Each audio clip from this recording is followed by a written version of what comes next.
Bonjour à tous, j'espère que vous allez bien. Bienvenue dans c'est Blue Raptor. Je vais recommencer. Un, 2, 3.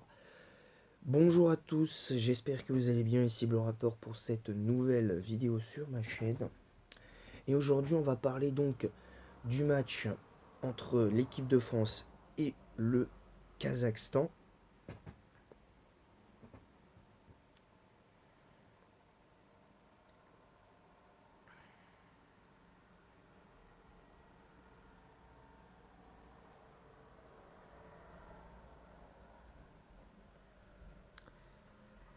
Euh, euh,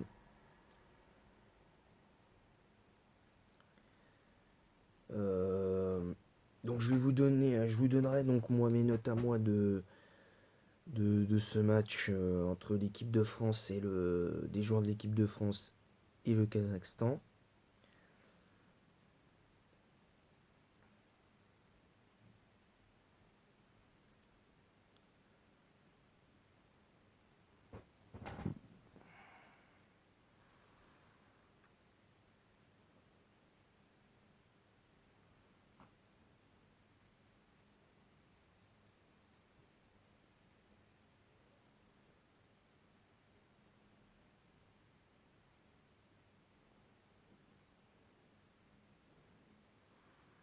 Alors on va essayer de...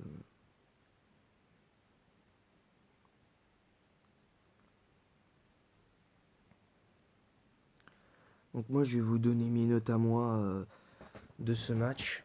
Mais avant je vais vous dire exactement...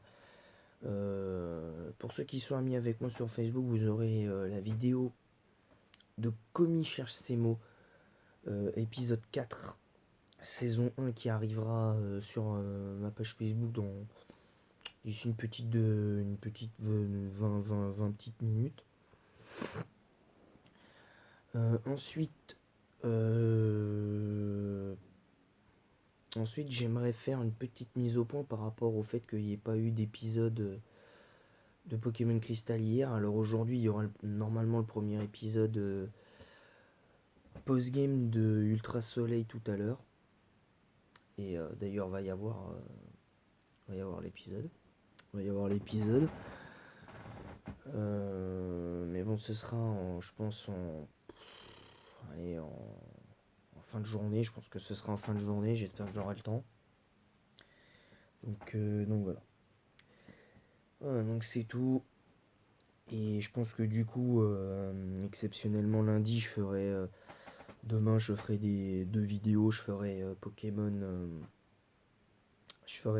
Crystal en premier, puis après je ferai Pokémon Rouge. Je pense que, je pense que voilà, exceptionnellement lundi, il y aura deux vidéos et puis sur ma chaîne puis voilà. On va donc passer au match. On va analyser le match du Kazakhstan et analyser le match des Français. On va commencer par le match du Kazakhstan. Alors, match du Kazakhstan, 125e au classement FIFA. Et franchement, sans leur manquer de respect, on aurait dit le match des coiffeurs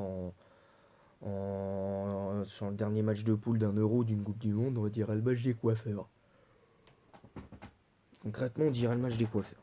Mais ça, on va rester tranquille. Je pense qu'on va rester tranquille, on va pas trop leur manquer de respect. Alors, première mi-temps, bah, ils l'ont très mal vécu hein, parce que 3 buts en à peine plus d'une demi-heure. Ben, très franchement, la France, elle a complètement déroulé.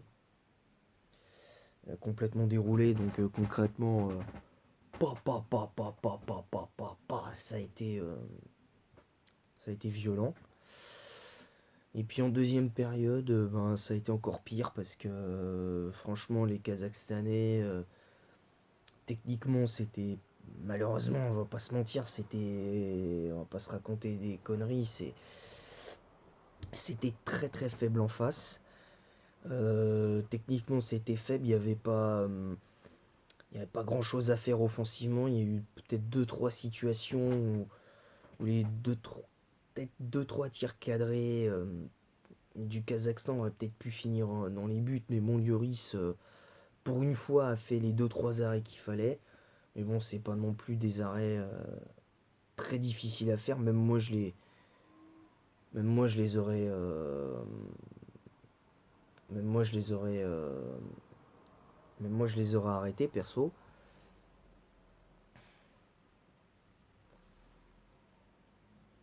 Je trouve que pour le coup, voilà. Donc voilà. Voilà pour l'analyse des demi-temps du Kazakhstan. Moi, j'espère que le match contre la Finlande sera aussi bien que celui-là. Genre, j'attends pas une démonstration, mais voilà. D'ailleurs, il y aura un avant-match, hein, Finlande-France demain. Il y aura un avant-match Finlande-France demain, mais dans l'après-midi. Ce sera dans l'après-midi. Il y aura 3 vidéos exceptionnellement demain, mais il y aura d'abord l'avant-match. Il y aura Pokémon Crystal et il y aura Pokémon Rouge en Nuzlocke après derrière. Bref. Concernant le reste, bah, disons que concernant l'équipe de France, je vais pas spécialement m'attarder sur les demi-temps parce que même si bien que j'ai bien, bien aimé la première, j'ai kiffé j'ai kiffé la deuxième mi-temps. En gros, je me suis régalé, personnellement, sans pas eu vraiment à forcer non plus. Là, je suis en même temps sur un faux sport et puis il parle du record de précocité, 23 buts en 52 sélections pour Mbappé à 22 ans. Ce qui est vrai que Platini, on n'aime pas Platini, mais Platini avait plus ou moins marqué le même nombre de buts que lui à son âge, à 2-3 ans près, hein, apparemment. Donc, mais bon, après ça, on s'en fiche. Même si pour moi, Mbappé est meilleur que Platini, mais bon, c'est peut-être pas la même époque non plus. Voilà. Concernant ce match, dans sa globalité, je trouve que c'était un match sérieux de l'équipe de France. Un 8-0 qui était à mon sens un minimum après le 2-0, je crois, contre la Bosnie, je crois, juste avant. Donc, enfin, je sais plus, c'est compliqué. Faut que je me rappelle des.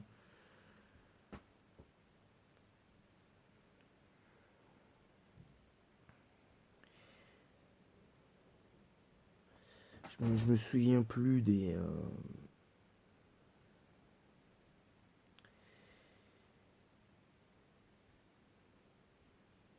On avait fait un partout face à la Bosnie.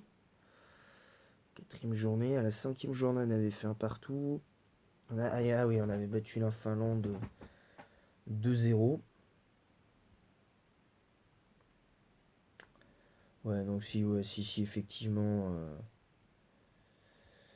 Alors, ils disent que c'est la neuvième journée. Ils disent que c'est la neuvième journée, mais apparemment, la septième n'a même pas été jouée, je comprends pas. C'est assez bizarre quand même.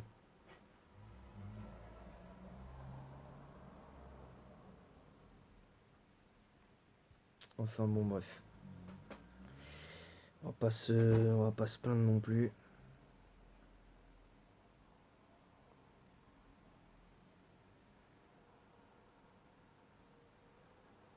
Donc voilà.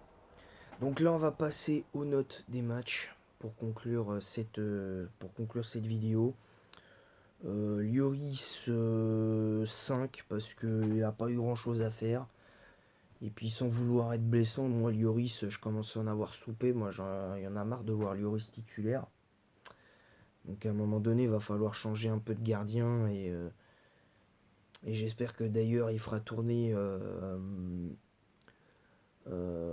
pratiquement toute son équipe face à la Finlande, parce que de toute façon, même si c'est pas un match à prendre à la légère, je pense que les autres joueurs peuvent être lancés comme Guendouzi, comme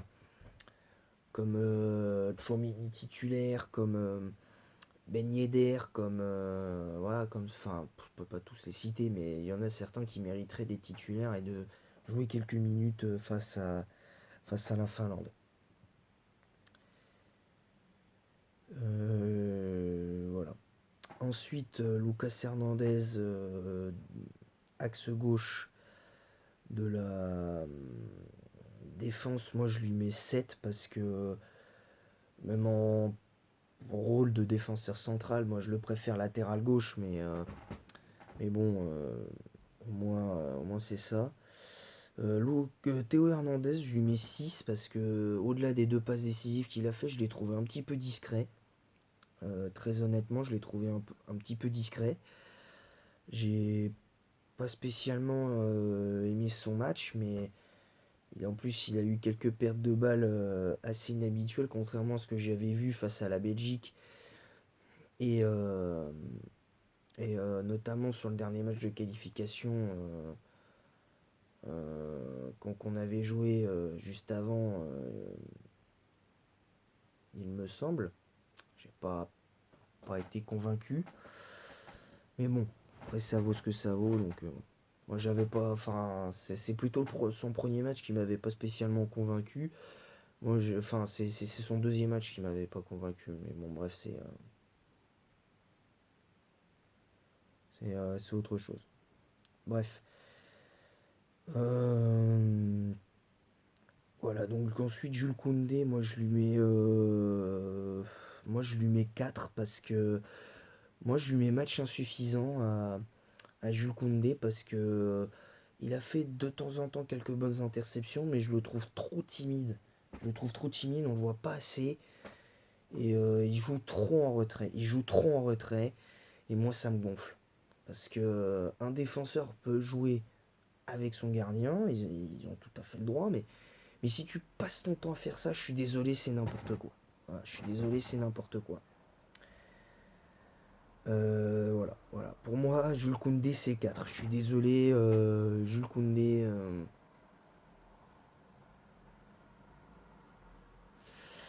Je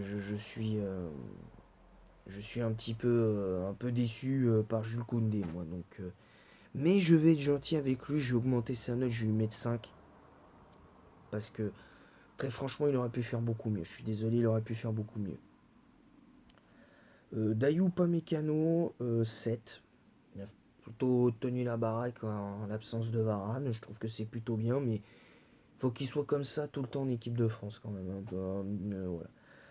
Alors, j'étais vraiment. Alors, il y en a, ils vont peut-être me trouver bizarre, mais Coman en piston droit, malgré tout, malgré le match d'hier, je suis pas convaincu que sur la durée ça fonctionne.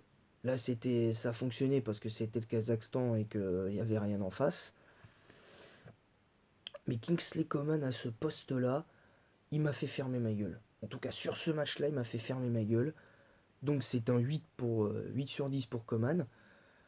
Déjà parce qu'il offre deux passes d'ess. Il offre deux passes d'ess. Mais voilà. Ensuite, Kanté, c'est 7 sur 10. Un petit peu discret en première période, mais vraiment, jusqu'à sa sortie, pour moi, il a ratissé des ballons comme il sait le faire. Rabiot, 6, parce que j'ai pas vraiment aimé son match, sinon c'était 3 ou 4, entre 2 et 3 sur 10, parce que concrètement, il a pas franchement été pour moi à la hauteur forcément du match. Après, son but le sauve un petit peu, mais bon, après ça, voilà, c'est pas non plus exceptionnel. Voilà, sinon voilà, moi je trouve que pour le coup c'est n'importe quoi. Pour en revenir à Kingsley Coman vite fait, moi je trouve qu'on faut arrêter quand tu mets une composition inédite comme une défense à 3, mais que tu mets des joueurs qui sont pas à leur poste habituel. Alors contre des petites équipes ça peut fonctionner, mais contre des équipes comme l'Espagne, l'Allemagne ou le Brésil ou l'Angleterre, c'est même pas la peine quoi. C'est même pas la peine, faut arrêter avec ça. Il faut arrêter avec ça. Je suis désolé, moi ça me gave. Voilà, c'était le petit coup de gueule du jour, moi ça me moi ça me pèse. Voilà, ça me pèse. Ça me pèse de toujours dire la même chose parce que ils vont me dire ouais mais à la Coupe du Monde on a été champion du monde avec Matuidi ailier gauche. Oui c'est vrai on a été champion du monde avec Matuidi ailier gauche. Ça c'est vrai. On a été champion du monde avec Matuidi ailier gauche. Mais à la différence c'est que Matuidi en tant qu'ailier gauche, lui c'était pour apporter un peu de solidité. Puis comme on avait Lucas Hernandez pour la percussion, ça compensait un petit peu. Vous voyez. Tandis que là, on n'avait aucune compensation parce que sur le côté, en piston droit, t'avais quand même Benzema et Benzema Coman sur le même côté, dans ce, on va dire un espèce de 3-4-1-2, ça ne, pour moi, ça ne me plaît pas. En phase offensive, si tu veux, mais en phase défensive, je suis désolé, c'est non. Voilà, c'est tout. Enfin, je sais pas, faut quand même l'admettre à un moment. Voilà quoi. Ensuite, on va parler de Benzema. Alors, moi, je lui aurais mis 9 s'il n'avait pas pris son carton jaune, donc je lui mets 8. Parce qu'il met un doublé. Moi, sportivement, je le prends tous les jours, ce gars. Moi, personnellement, sportivement, je le prends tous les jours. Après, est-ce qu'il sera condamné sur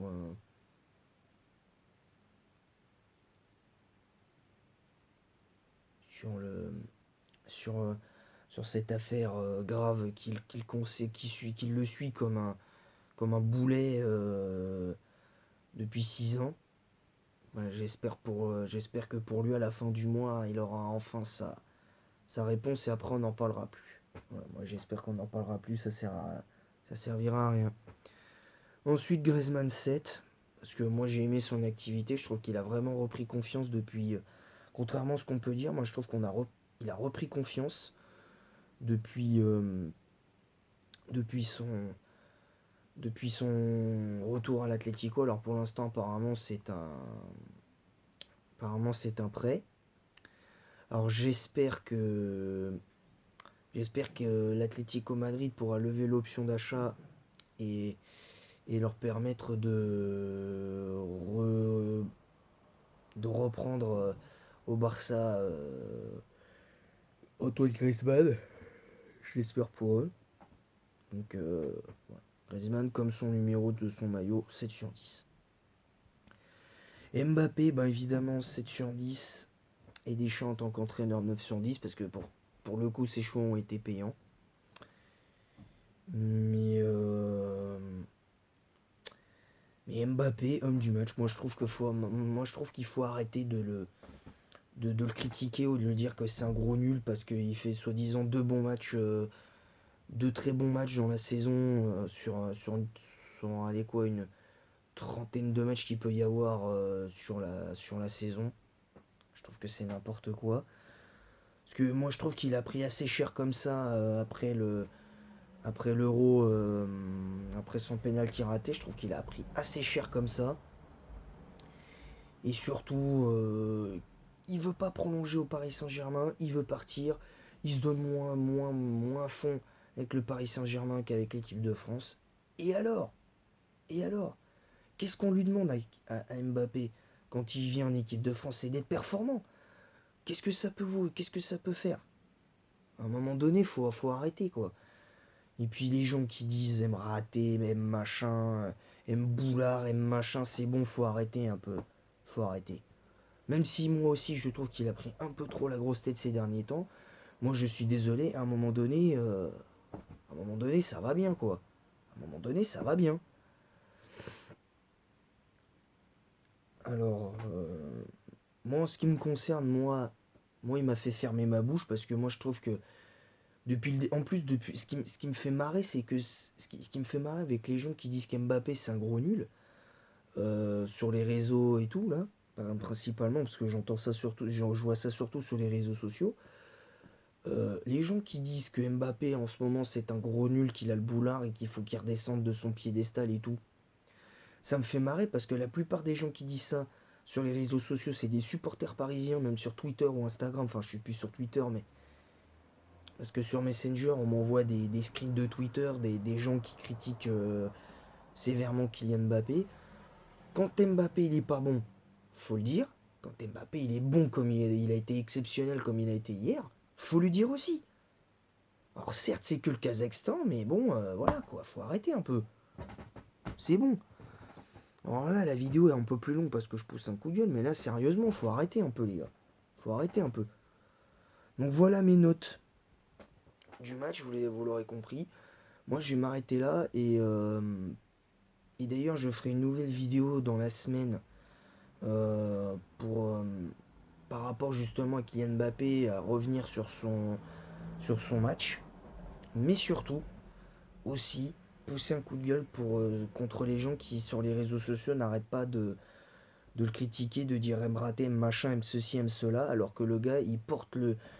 Là ça fait 3 ou 4 matchs que Mbappé porte l'équipe de France à bout de bras, avec Antoine Griezmann. C'est au Paris Saint-Germain, c'est lui qui porte son équipe, donc à un moment donné, il faut arrêter un peu l'hypocrisie, hein. Sur les réseaux sociaux, il faut arrêter l'hypocrisie. Voilà, c'est tout. Donc en attendant, moi je vais vous laisser. Je vous retrouve prochainement pour un nouveau débrief. Et je vous retrouverai donc pour le débrief le lendemain de Finlande-France. Et en attendant la prochaine, bon visionnage.